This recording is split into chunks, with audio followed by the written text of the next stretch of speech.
When it comes to building a business, to some it's never an easy task to partake, and to some they have very good stories of how they started from scratch and built their empires to profitability. And that's the reason why Bizna Kenya and MC Moments have partnered to bring you Biz Talks.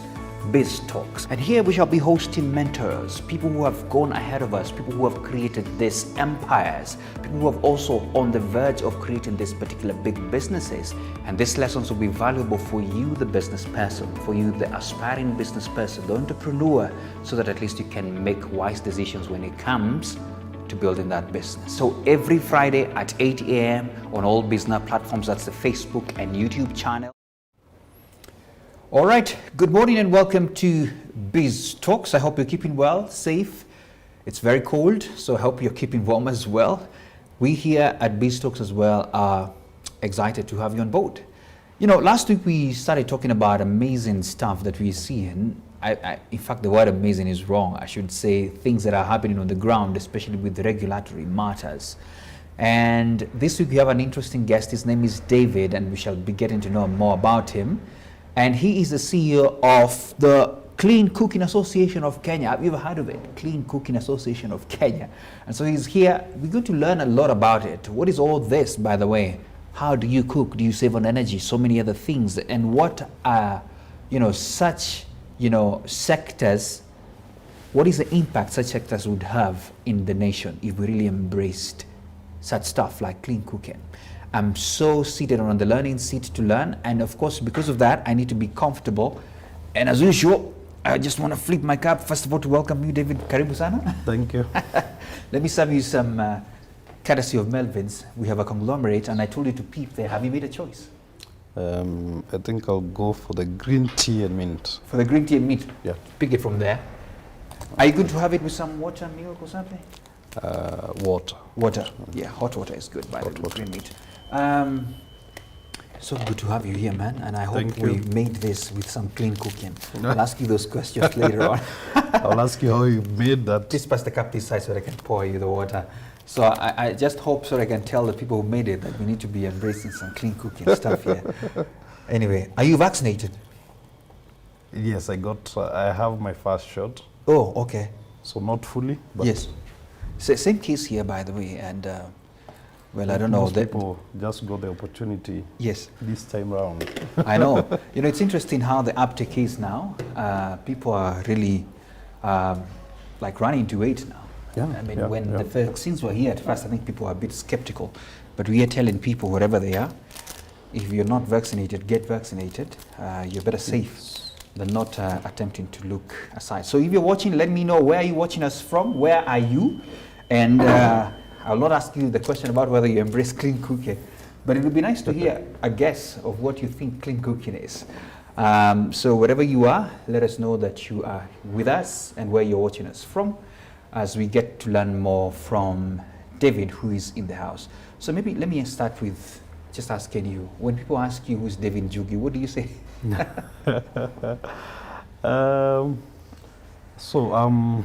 The CEO of the Clean Cooking Association of Kenya. I'm a renewable energy enthusiast. Yeah. And I've worked a lot in supporting businesses. So trying to integrate issues of sustainability issues into businesses and offering solutions. That's who I am. So renewable energy, sustainability is my thing. I mean, and that's the direction the world is going. We're talking about sustainability, thinking about the environment big time, because we need to leave the world as a safer place for even the generations to come. Yeah. That's interesting. So let's just get into the Clean Cooking Association of Kenya. And let us know in brief, what is it all about? The Clean Cooking Association of Kenya is a business membership organization that represents the interests of stakeholders in the clean cooking sector. So we basically advocate for an enabling environment for clean cooking, adoption and use, and investment into the sector as well. We do capacity building of the sector across the various platforms from policymakers to supporting the businesses that are in the sector. Yes. A lot of them are SMEs, they're small, growing companies. Yeah. They are also startups. Yeah. So we work with them and also create awareness. Yeah. So me being here is a very good opportunity to enlighten people about clean cooking, because when you talk about clean cooking, Yeah. it's basically cooking with fuels that are less polluting, that do not harm the environment, Yeah. that are healthier, Yeah. such as biogas or electricity or bioethanol, Yeah. or sustainable biomass. Yeah. So there are various technologies out there that a lot of people are actually not aware of. Yeah. Some Yeah, cannot like afford. those bioethanol, those are serious terms, man. You should get an ethanol cooker in your house. It cooks as clean. Actually, it's cleaner than gas. So it's cleaner than the gas we use. Exactly. Hey, okay, and they are And available. yeah, they're available. If you're in Nairobi, they're all, one of the biggest companies who is also our member is called Coco Networks. Yeah. I know that you've seen them. Green label, no, blue. Their label is blue. Yeah. But they've proven that ethanol can actually be used for cooking, and it makes out of business sense. So they started here in Nairobi. They have around 200,000 customers already. Yeah. Within a span of what? Wow. 2 years. Okay. Is it cheaper? It is cheaper. It is cheaper? Yes, cheaper. Wow. Cheaper You know, than- you just reminded me, I went to visit a certain gentleman who, just from the comfort of his home, has a system, a biogas system he has done. It's using just, these waste products, the peels from potatoes and all those kind of things, mangoes and all that. And he uses that for his electricity and his cooking needs.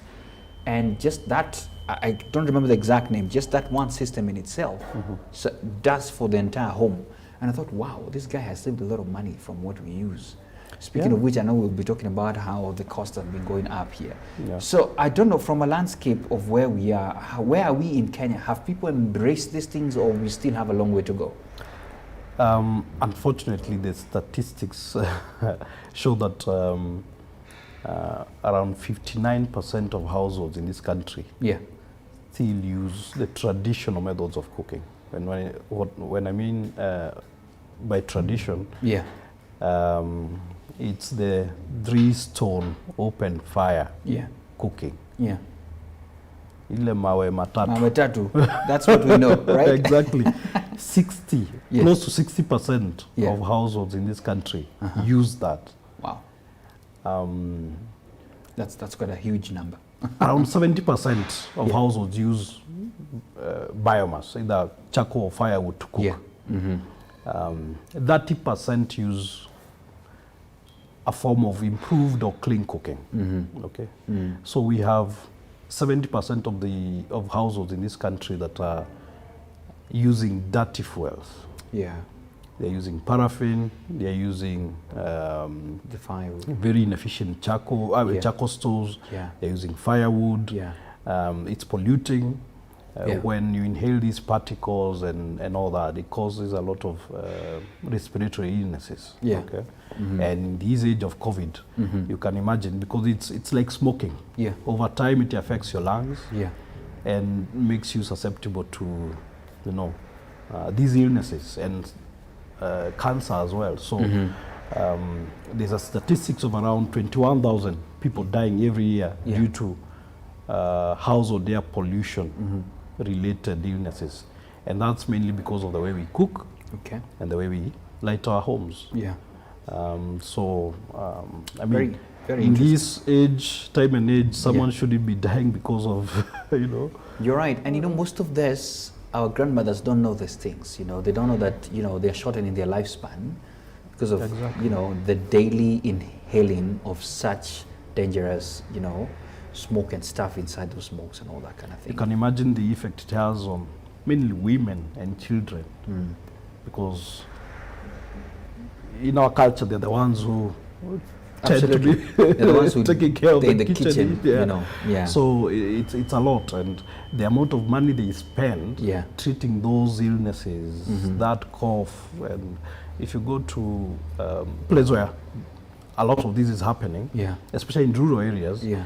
you find that your mom or has a persistent cough that never goes away. It never goes And away. people never think about what is the reason. Mainly it's because of, you know, You're the right. smoke that she inhales every day. In that closed up kitchen. Exactly. Yeah. All right, let's get the road running now. Let's talk about the value of energy to the success of businesses, because, you know, ideally quite a number of the people who are watching are business people, and maybe they're asking, okay, what's all this about? Okay, it's clear now, we have something called clean cooking. So what's the value of energy to the success of businesses from where you see it? So energy is an enabler Yeah. for businesses. Without energy, industry won't run. Yeah. Without energy, you'll not cook. Absolutely. Without No energy, food. No food, sorry. You will not have hospitals running. Yeah. So energy is a key Component there. component Yeah. in business. Absolutely. How we use it is very important, because how you use your energy, Yeah. how you utilize it, will depend on how competitive you are, because energy is costly in this country. Okay. The tariffs that government has set are quite high.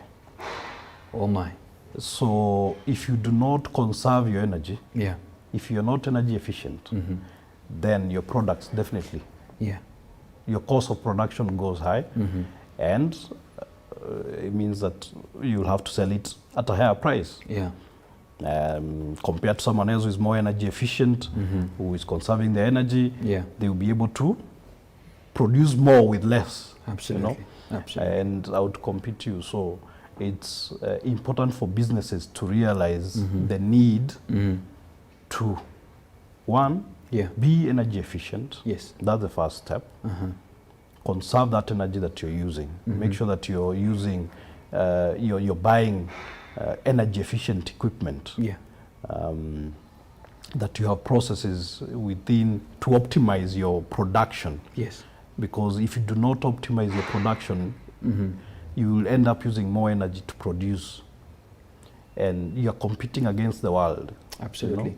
And in fact, I would want you to really go practical. We can look at an example of a business that you've seen that have embraced such a thing, and maybe how it ended up trickling down to, you know, them reducing cost.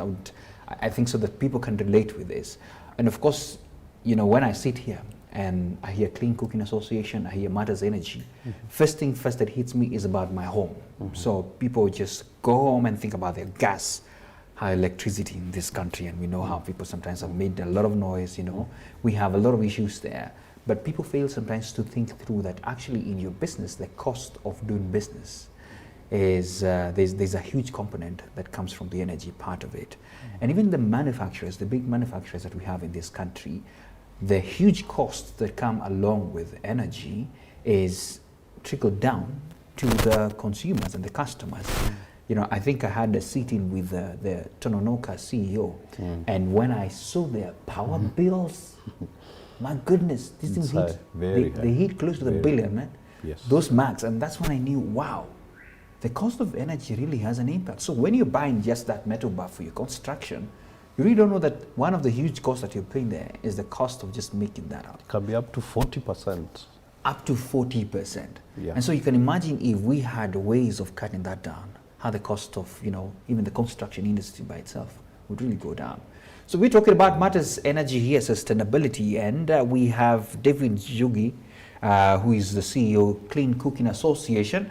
So wherever you're watching us from, let me know. By the way, what do you use to cook at home? Are you using ethanol? That's what you say? Yes. Ethanol? Are you using just normal gas, or you don't even know, or you don't care? Let me know if you're watching and where you're watching us from. This is an interesting conversation. Sometimes it can be a bit difficult to, you know, just digest, but flow with us.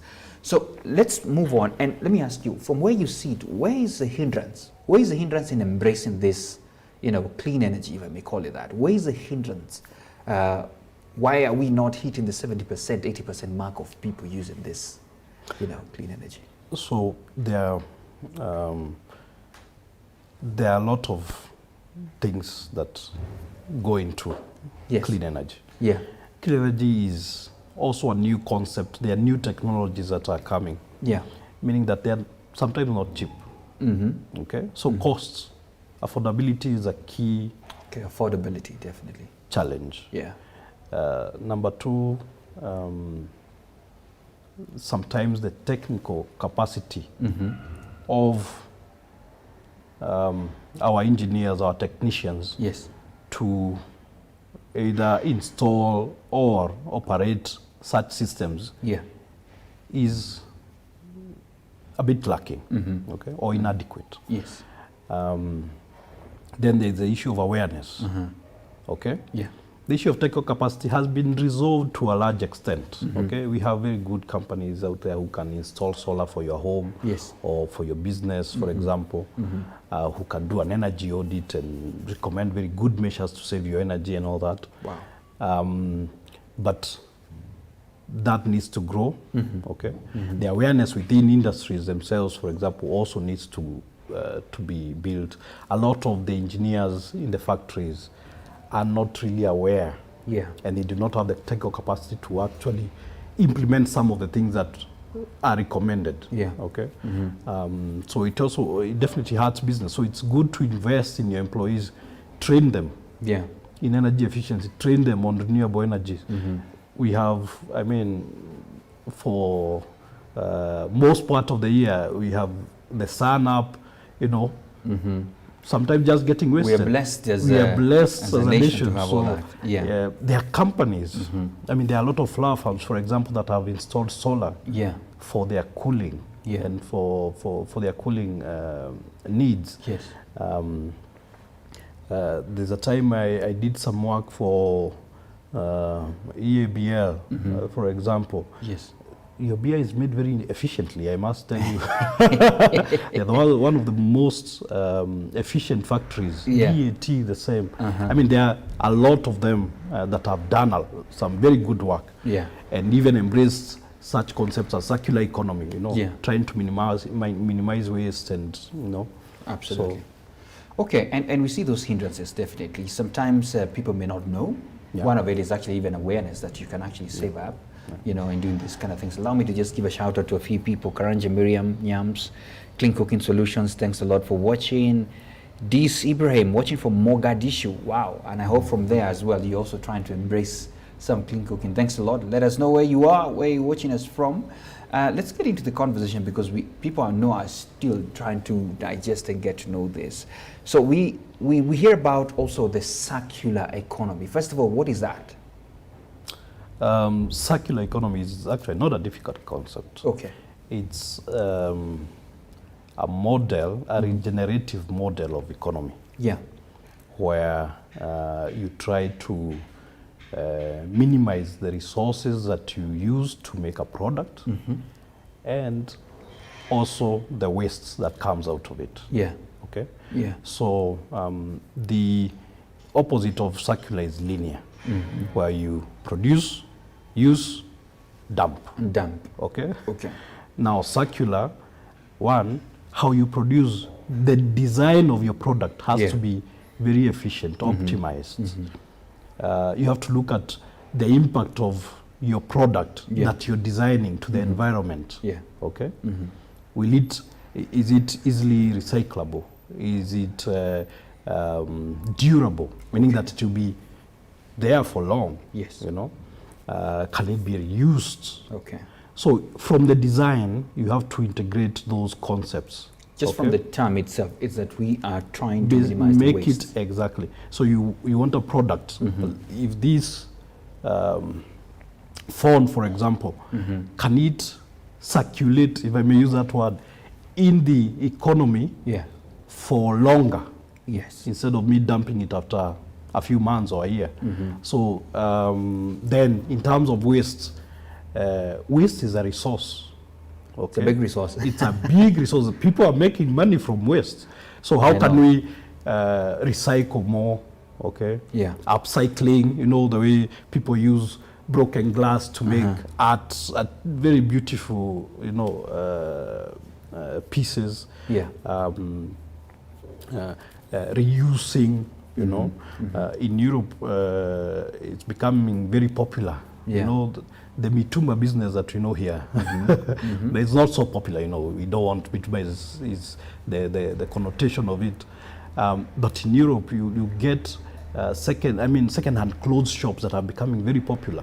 Wow. Like kid shops where if you have a kid, you know, within they outgrow their clothes very fast, you know. Yeah, they have put it for their a clothes month very fast. I know, you don't need these clothes so anymore. instead of you just throwing them into the why can't there be a way of, so they've put chips onto these, so when you buy, you actually take it back to someone who can maybe repair it if it needs a bit of repair, because most of the time it's usable.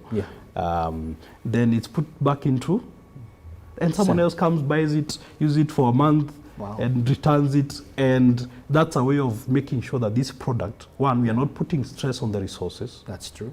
Meaning, because we are not making new clothes every time, and we are also managing waste. Okay, we are making sure that this product lives as long as it can. That's true. And at the end of it, there is value that can be generated from it. Meaning that, you know, it can be composted, for example, to make manure and to, you know, so value across the whole chain. That makes sense. And I think what you're saying is that, for me, the underlying word is minimizing waste.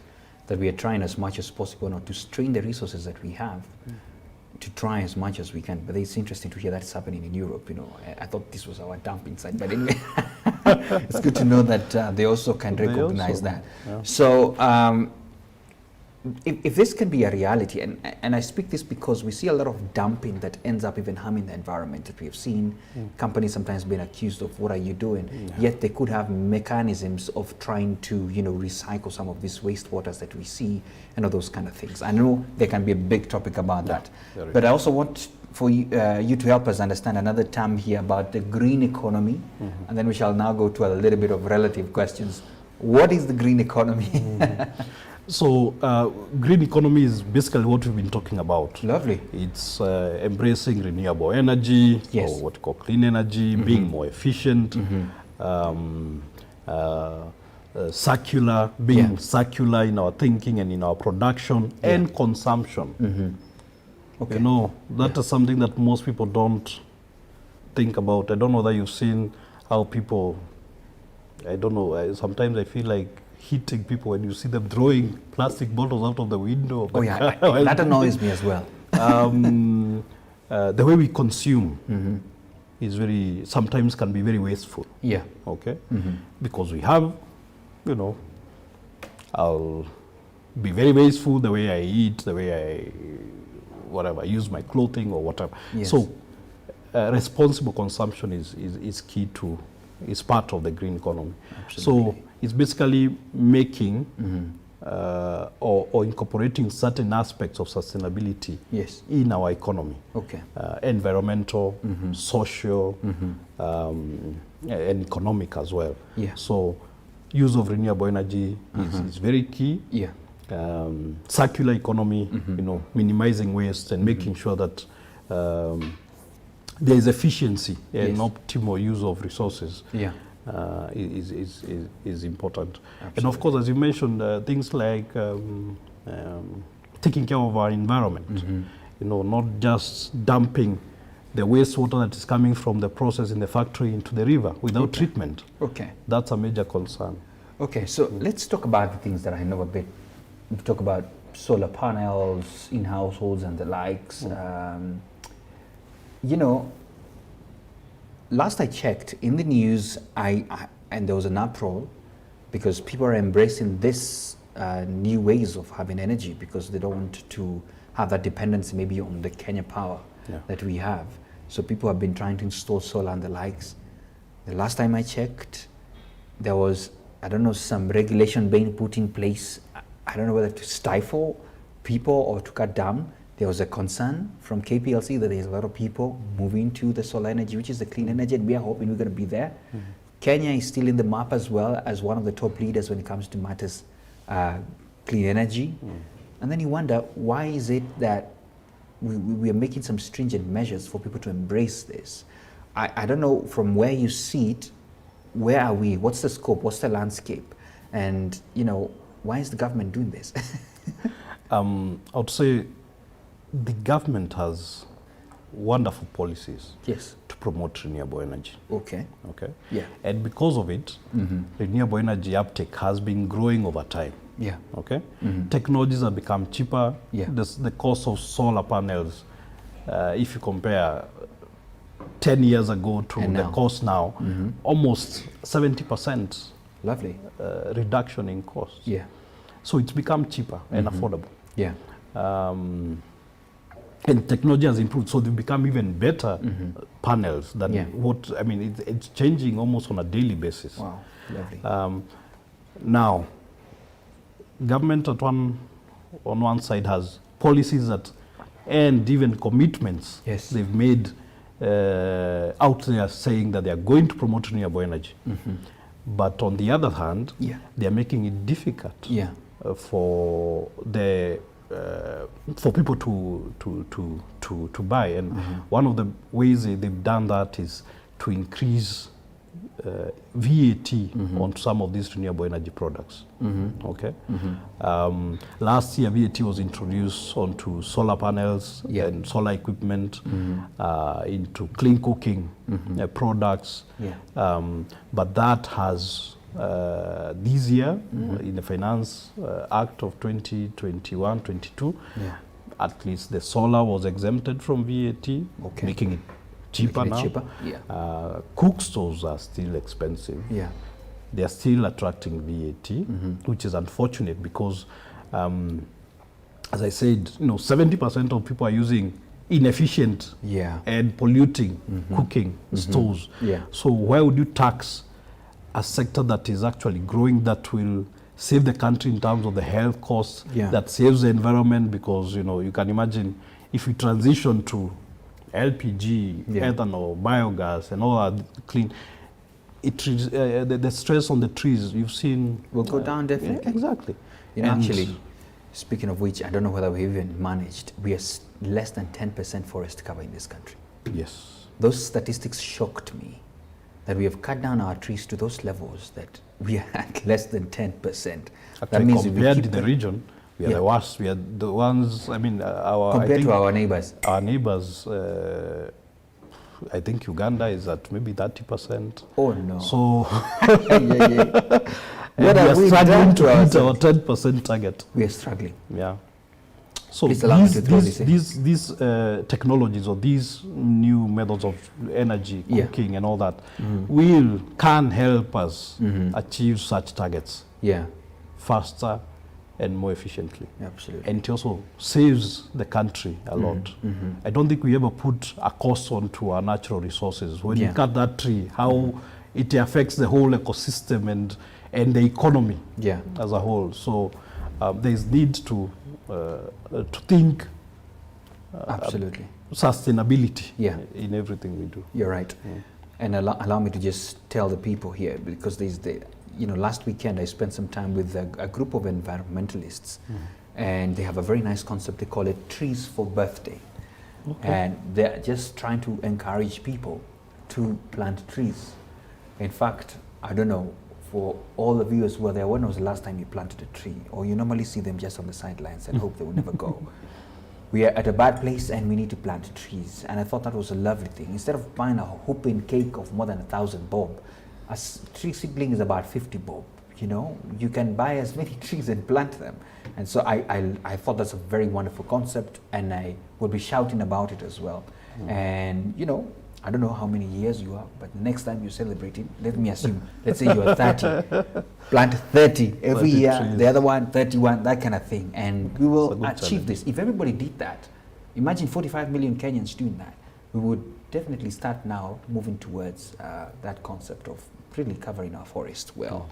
Anyway, just shout out to some of the people who are watching. Carol Chepngeno Langat, clean cooking should be part of our lifestyle. Absolutely. Saeed, what are you saying? I'm an environment student, and hearing that our homegrown companies are using clean energy and embracing the circular economy makes me feel optimistic. Absolutely. And we hope this is going to be what every other company does.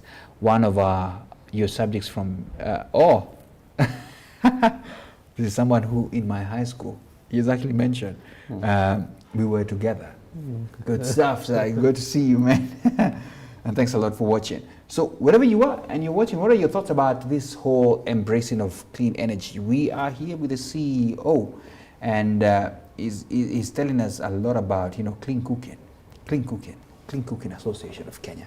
Now, thanks for enabling us understand some of these concepts that are there.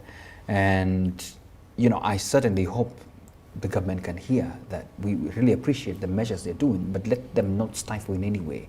Let those discussions that we were hearing about, solar energy needs to be done this, not make it to the day. We're going to talk about what Parliament has just done the other day, later on, because our legislators, we love you and we elected you, and we hope that you represent the interests of this country to the best of our knowledge. Let's get back to, clean cooking. We are seeing a rise of various companies offering alternatives to gas and charcoal. First of all, what are these alternatives that are there? I know you've mentioned, I remember ethanol, but what other alternatives are there to, what we are so fond of, gas and charcoal? And firewood. Those are firewood, firewood and charcoal in the family. Yes.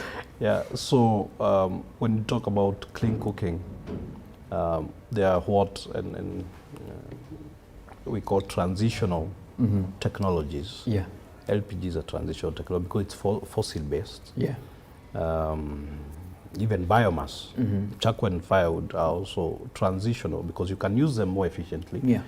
One of the biggest manufacturers of improved biomass stoves in the region is based in Ruiru, here in Ruiru, called Ban Manufacturing. Oh, Ban Manufacturing. The guys who make very nice jikos. The jikokoas. Yeah, the jikokoas, yes. Yeah. It's the biggest in the region. And they actually even supply, I think they're exporting now to Asia and all that. Yeah, they didn't export. Yeah. So, improved biomass stoves. Yeah. If you've ever used an improved stove, whether it's a Chikokoa or another one, they are very, the smoke is minimal? Sometimes very minimal, sometimes you don't even see it. Yeah. You realize that the place where you're supposed to place the charcoal is very small. Very small. Meaning they're using very little exactly. Charcoal and all that, yes. The heat is more concentrated, so not that you cook for longer because you're using less makaa, but it's more efficient. Yeah. I actually noticed that in one of their jikos, you can actually, on the sidelines as well, heat water. Yes, boil some water. Exactly. So we're encouraged by that. There are very many. So you have those. We have ethanol. Yeah. That I've mentioned. They are. It's a new fuel. Yeah. And picking up, I think, as in Nairobi, 200,000 people using ethanol on a daily basis. Okay. That's big. That's good. Okay. That's good. There are challenges to it. I must say the supply of ethanol is very poor. Yeah. Our sugar factories are always they have issues. They have issues, and that is where we get our ethanol in this country. Okay. The other feedstock, you can get ethanol from cassava and from. I saw an article the other day.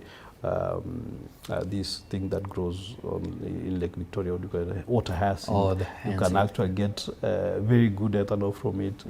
Wow. So we need to explore ways, and there's a master plan that actually has been done. It's called the bioethanol industry master plan for this country, looking at various feedstock that can be used and how we can grow the economy, and it can attract huge investments. Yeah. It can save us a lot. Then of course we have LPG is also considered as clean because we are comparing it to the charcoal and the firewood that we're using. Yeah.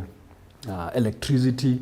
Do you know when you cook with an efficient pressure cooker, if you were to measure the units of energy you're using, it's cheaper than gas. Wow. Yes. The pressure cooker. Yes. We need to talk more about that. You have biogas. I think you mentioned about Yeah. Biogas. Very efficient systems, and now we have capacity to install even industrial scale. There's a 2 megawatt system in Naivasha, Wow. biogas system in Naivasha that is supplying to the grid. Wow. And of course even households. So there's capacity, and the technologies are there. So I'll ask you this question, and forgive my basic thinking. There are guys who live in flats, okay? Because it's easier for somebody who has a compound to set up something. So guys live in flats, and somebody would say, I would want to do away with this gas thing, if there is a way of doing some clean thing. Do they have any alternatives, really, as of now? The alternative to gas for someone in Nairobi is ethanol. Okay, yeah, ethanol. Okay, it cooks as fast, the heat is, and it's cleaner. And it's cleaner. Okay, and cheaper. Okay. So it's Cleaner, cheaper, still cooks us. Exactly. Okay. Use it. Where do I get ethanol? Because I feel like I should start. I'm already accusing myself because there are a lot of companies in the market. I would say the leading company is called Coco Networks. Okay. Just Google them and you'll find. Wow. If in your neighborhood there's a Coco point Yeah. that you can go and get, and they've integrated technology into it. Okay. So, and it's very safe. There are other companies, Leocam, there's Consumer Choice. There are a lot of them in the market. Yeah. Wow, lovely. So I will ask the question about sustainability of things, because I think you've already mentioned a challenge there of the ethanol. I'll talk about the sustainability of it. I would like you to mention about it and the opportunity you see, especially where young people can really come in, because we are boasting of the fact that we are a 70% young generation. What do you see sustainability and the opportunities? One, this renewable energy space, for example, is a new thing. Yeah. Relatively. Okay. Yes. In terms of adoption, and I mean, a lot of people are still not using it. It's new knowledge as well. So there's an opportunity out there for young people to get into that space. Go study renewable energy. Yeah. Explore options that you have within your area for even getting into that space as a business. Yeah. Okay. Most of the companies that you're talking about are run by young people, by women. Yeah. Okay. So there's an opportunity out there. Wow. You can make one of the fuels, sustainable fuels we promote is what we call briquettes. Yeah. Briquettes basically is charcoal, but made from, not from trees, cutting trees, but from waste. Yeah. From sawdust, from charcoal dust itself, from bagasse,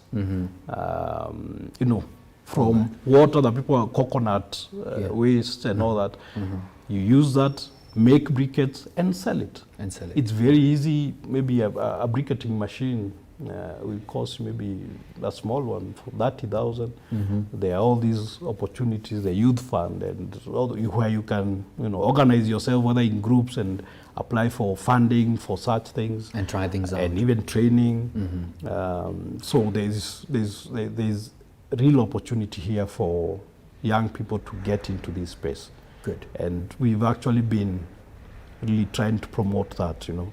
Get young people to embrace this, because then what happens is that the moment they realize, I can make an improved GICO, I can get into ethanol, I can get into biogas, then in terms of adoption, we are seeing, the ripple effect of that, because they'll buy an improved stove for their mom, because they know it's good, and it will, it's also good for the health of the mother.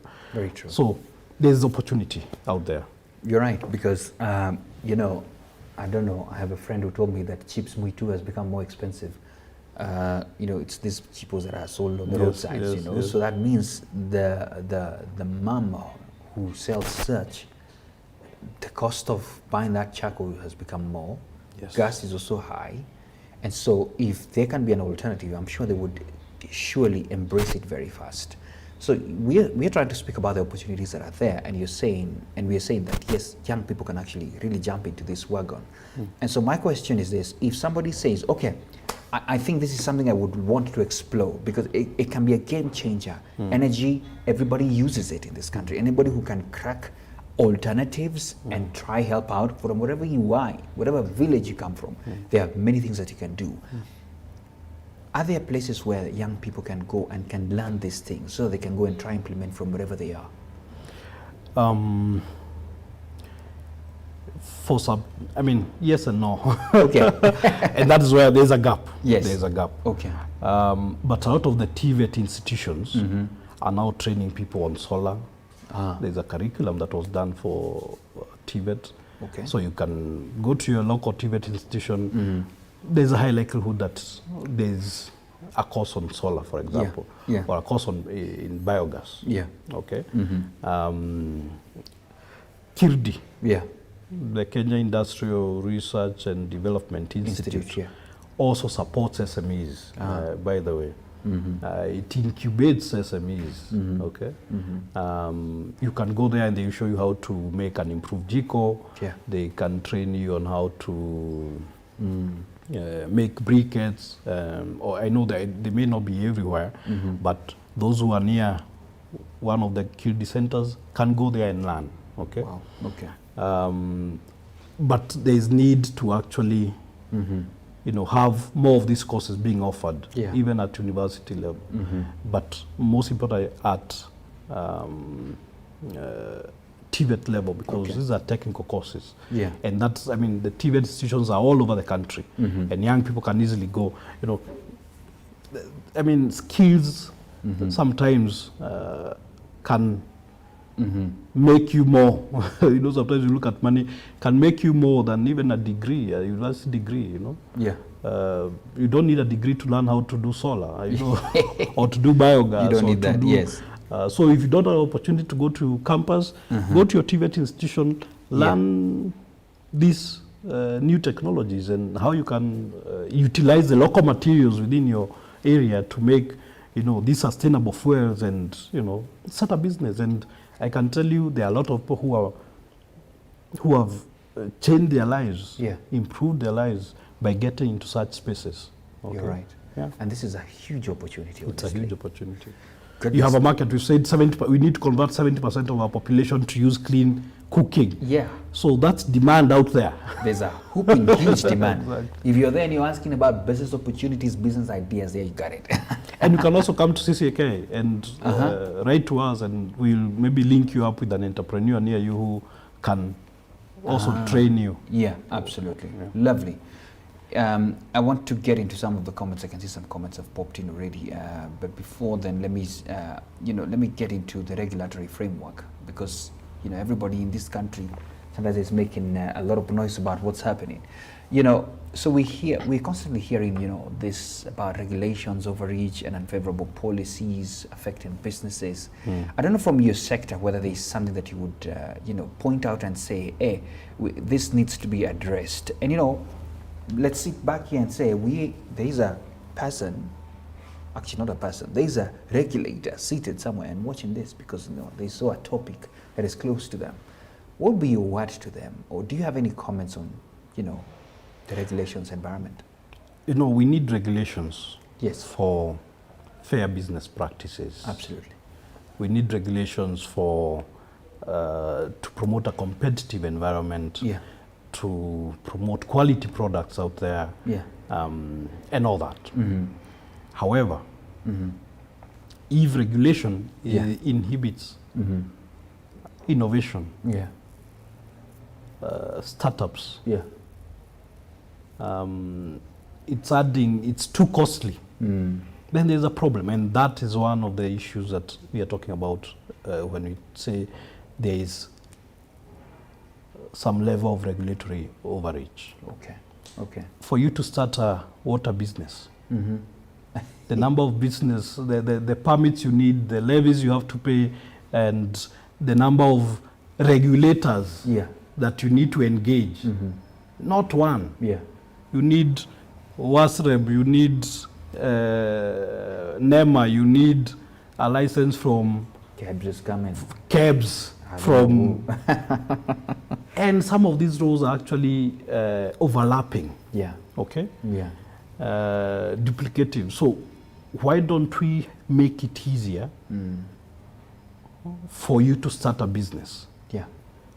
Make it cheaper for you to run a business. Yeah. Environmental audits from this guy, from this regulator, from this. There are some of their roles are overlapping. Why don't we, you know, make it easier for businesses? Very so, true. What that does, and I know Kenya has done a lot to make it easier to start a business, you know, the ease of doing business and all that. You know, if you look at the ranks, we are improving. Yeah. However, we are still very far. Now with the advent of counties, counties are also slapping you with business licenses and levies and fees, and no one is regulating that. Yeah. Meaning that, I don't know, I think I read somewhere a county increased their rates and levies by more than 100%. You know, it means that our environment, business environment is not predictable. It's not. Our policy environment is not predictable. That's very dangerous. And that's very dangerous. You do not attract investors. Yes. You punish those who are in business. Yeah. And basically you tell those who would want to start up, you know, you need this amount of money, because it actually, all these costs, for you to start a small water bottling plant, you may need even $1 million to start. And that is levies and payments you're paying regulators all over and audits. So it becomes very expensive and inhibits economic growth. And industrial, we are talking about big four agenda. Manufacturing is one of them. How do you promote that if you're not making it easier for young people? We just talk about young people getting into business. You're right. You don't have $500,000 to start a business. Make it easier, make it cheaper. Facilitate, you know, regulators, not just, you know, getting people, help them. If you find someone who is not doing the right thing, instead of closing that business, tell them that there are options. Okay? Give them time. Tell them, these are the options that you have. You can do 1, 2, 3. We are giving you time. Within 6 months, within a year, make sure that you've done this. We come, audit, check if that is done. Facilitate them. Don't just come and say, oh, you're dumping this, or you don't have this license, close. No, help them. Maybe they don't know, or maybe they're ignorant, or maybe it was expensive when they started and now they're trying to comply. Help them. They put their money there, they put their investment there, they are creating jobs. Facilitate these businesses instead of throttling them, you know. Very true. Very true. So it's a big issue. And I mean, to register a business in Kenya, there are 7 steps you have to follow. Why don't we just have one? You know, why make it easy? One place, one-stop shop. One-stop shop for everything. And you're done. Exactly. Levies, why don't we have government levy, national government levies, county levies? Why don't we have it all in one place? In one place, you know, that once I get my license to do business in Nairobi, I can distribute whatever I'm making in Turkana without paying levies in all the counties that my truck will pass. Because you actually have to. Very true. That is why, if you've ever seen, there are always some county officers at every county border point. And there's a sign there, pay your levies before you cross. So you can imagine I'm traveling, I'm taking my product to Turkana. How many levies do I have to? I know. To pay? Actually, somebody was talking about that last week. We were talking about why should we have inter-county levies being charged? So you have your goods, you're transporting them maybe to say to Nyanza. By the time you get there, my goodness, the cost has almost tripled. Exactly. Let's get to some of the comments before we finalize, of course, with what we have seen in Parliament. So Said is saying that my concern is the increase in prices of LPG gas, which will lead the common mwananchi who can't afford them to revert back to charcoal and firewood fuel. What's your comment on that? It's unfortunate that from July this year, the cost of gas went actually more than 16% because VAT was reintroduced. Crazy. Okay. I think the cost for 6 kg cylinder Yeah. went maybe from 800 to now it's around 1200. Yeah. For the 13, it went up by 300 or 400 bob. Now, when you're talking about a price sensitive Yeah. consumer, an increase of 50 shillings That's can mean huge. that I stop using it and revert to Charcoal, firewood. exactly Yeah. or paraffin. Yeah. Or In paraffin. urban area, by the way, there are a lot of people using paraffin, Paraffin, you're right. to cook and even to light. So, with the problem that we have in terms of adoption of these clean cooking technologies, Yeah. it's very unfortunate that the government doesn't see that opportunity. Help the LPG industry, the ethanol industry grow,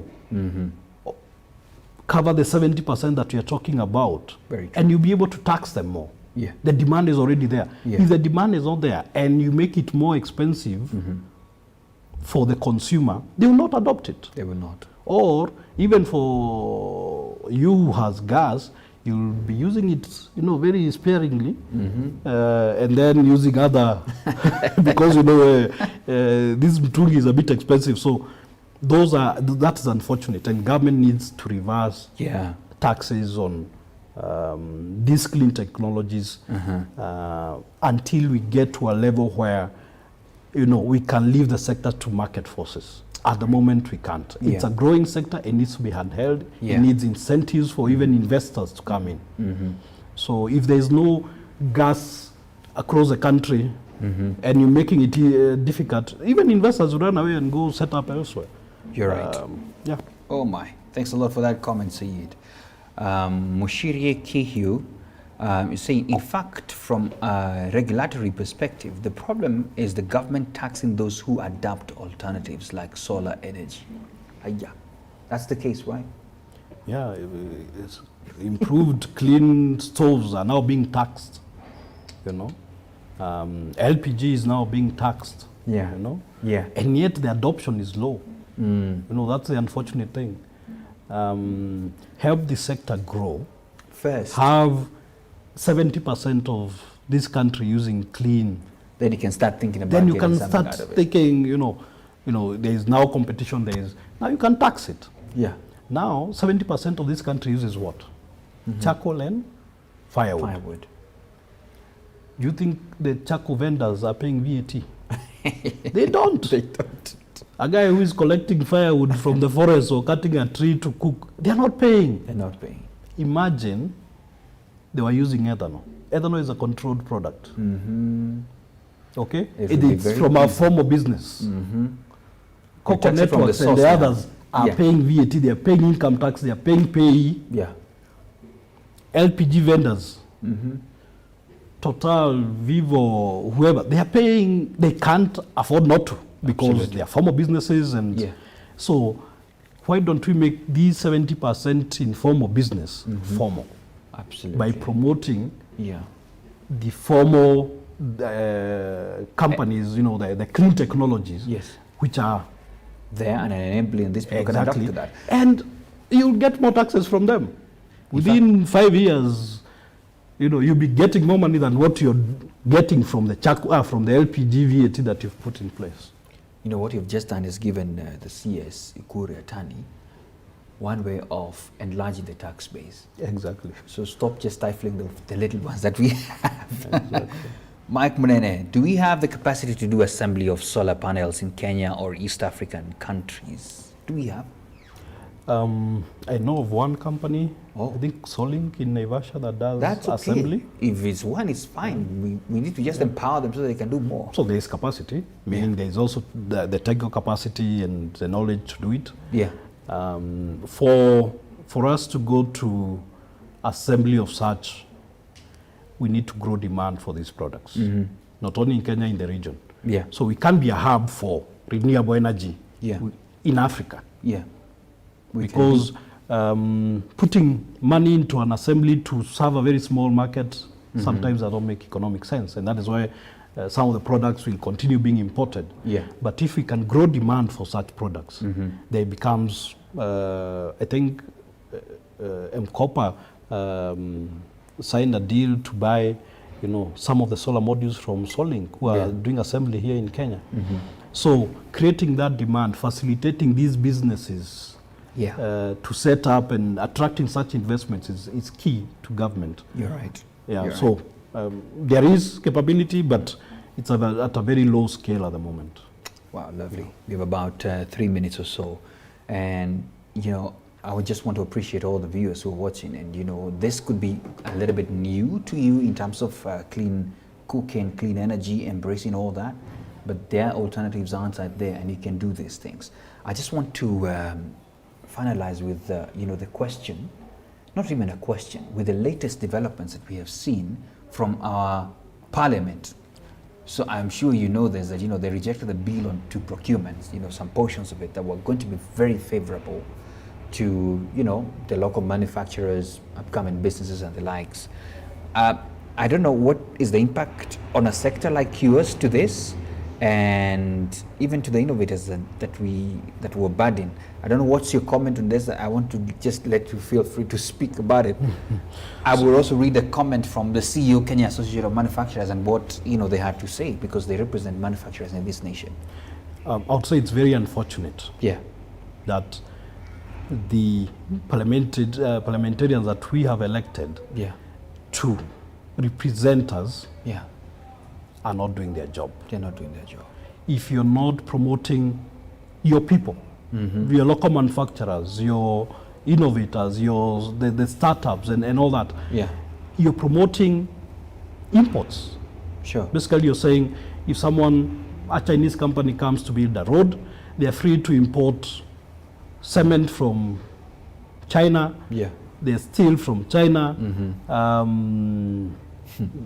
labor from China, and we've seen them welding. I know, small tasks that can be done here. Yes. Driving, if you see the way they are building the expressway, there are some things that definitely Kenyans are capable of doing, of supplying. Melvin's is an international brand. Absolutely. Okay. Local here. We are supplying AGOA. Remember the textile industry? We are supplying the European, the American market with textile products from Kenya. We have the capacity to produce very good quality products. And we need to promote that. The president gave a directive of 40% local content for public procurement. Parliament has just thrown that out of the window. So it's very unfortunate and not pro-business. You're talking about Big Four agenda, you're talking about manufacturing, you're talking about promoting all these sectors. Let's do this, man. I mean, we cannot produce vaccines and people are dying, and we are not even promoting investments into that There's few things we can do. My goodness. So it's unfortunate, and I think MPs got it wrong and needs to reverse that true. Decision. That's true. Wow. Penina Mello, great insights there. Thank you so much for watching. Let me just read, in the same spirit, there was a statement by the Kenya Association of Manufacturers CEO, after what Parliament did by rejecting sections of the Public Procurement and Asset Disposal Amendment 3 bill. And this is why it's important for you as a business person, and if you are in the manufacturing sector or any other sector that could supply people locally. Listen to this. KAM notes with concern the recent rejection of the Public Procurement and Asset Disposal Bill by Parliament. So they rejected it. The Public Procurement and Asset Disposal Amendment number 3 bill proposed to amend the Principal Act by, number 1, requiring all foreign tenders source not less than 40% of the supplies from local contractors. That means, for example, if it's a China Bridge and whatever company coming here, 40% of all the metal that we use must at least come locally. You know what that would do? For example, a company like Tononoka, if they were to get such orders, they would have to increase their employees so that they can be able to meet the demand. But Parliament has decided no.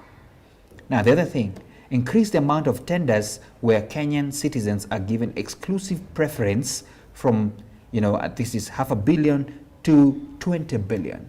And they have felt no. We don't have the ability to do such things. My goodness, these are the people you elected. And so she goes on and says this, that by rejecting the bill, Parliament sends a clear message to local manufacturers, local creators and innovators that the country is not at all committed to nurturing their businesses. Certainly true. This move erodes the competitiveness of made in Kenya products and gives full advantage to foreign products which already highly encroach the local market share. Can't agree more.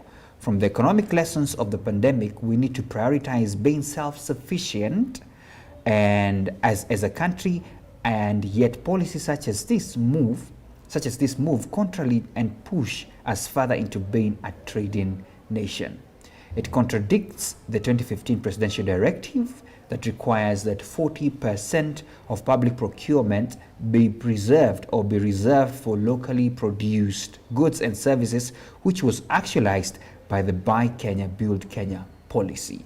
Already, 334 manufactured products have been gazetted by the Cabinet Secretary for Industrialization, Trade and Enterprise Development.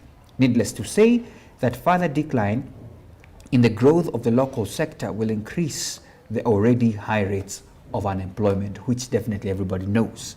Now, consumer landscapes are changing and businesses are adapting to the new normal as they grapple with the challenges that we have of the COVID-19. The proposal bill would have supported the maintenance and strengthening of supply chains to ensure that there is no disruptions in future in the presence of a crisis. The association wishes to assure all Kenyans and citizens that our local industry capacity to sustainably produce high quality products for the country and export markets. Absolutely, we have the ability to do that. And even here at Bistocks, we are saying we have held people here who do amazing products and create amazing things. So we urge Parliament to review their decision on the bill for the sake of our nation, our economic goals, our people, and our collective future. Thank you so much, Phyllis. That's the Chief Executive Officer, Kenya Association of Manufacturers. I can't agree with her more, you know. It's unfortunate. It's very unfortunate. It's unfortunate, and I think they should be punished. They should We be need punished. to vote them out. We need to vote them out. How do we not promote the only chance we have of creating more opportunities? I mean, when you look at countries like China, the reason why they grew in such an exponential rate is when they decided we're going to do manufacturing here. We are not going to rely on people. When I know. COVID started, there were no masks, There were and no- everybody was supplying the highest bidder. Yes. We couldn't bid. Yeah. And we are putting ourselves at risk. You're right. So in terms of securing our nation, it's actually they've just made it More troublesome to do such a Exactly. thing. I know. creating jobs. I don't know. You have like 30 seconds to give a parting shot. What do you have to tell anybody who's watching about our subject today, especially in sustainability matters and, from your association point of view? So one is, I would say that there's need for us to think sustainability Yeah. in terms of the environment, Yeah. social inclusion, inclusivity, Yeah. and integrate it in our economy. And companies need to integrate such into their strategies, into their operation. Yeah. Issues of being energy efficient, taking up renewable energy, clean energy, circular economy. Yeah. These are very key concepts that need to be promoted. Absolutely. Governments can do that using policy and promote them Yeah. and facilitate businesses instead of impeding or creating obstacles. Yeah. And to speak to the to where I see it as the CEO of the CCAK, Yeah. there's need to create an enabling environment to increase the uptake and the investments into the clean cooking sector. It's a sector that's been left behind for a long time. Yeah. And there's need for incentives to attract investors, innovators, and to drive demand. Very true. Yeah. Very true. Thank you so much for inviting me. Absolutely. Such a wonderful, refreshing conversation as well of what we really call in the future of sectors in this country, especially in the energy sector. That's David Ngugi, the Chief Executive Officer, Clean Cooking Association of Kenya. We appreciate such initiatives and such people who are also pushing the agenda of ensuring that we move to a sustainable economy. And that's where we need to go. for the sake of our generations and safeguarding the future of this nation and even the globe at large. Thank you so much for tuning in. That was Biz Talks episode on sustainability. See you next time. Keep working. Bye-bye.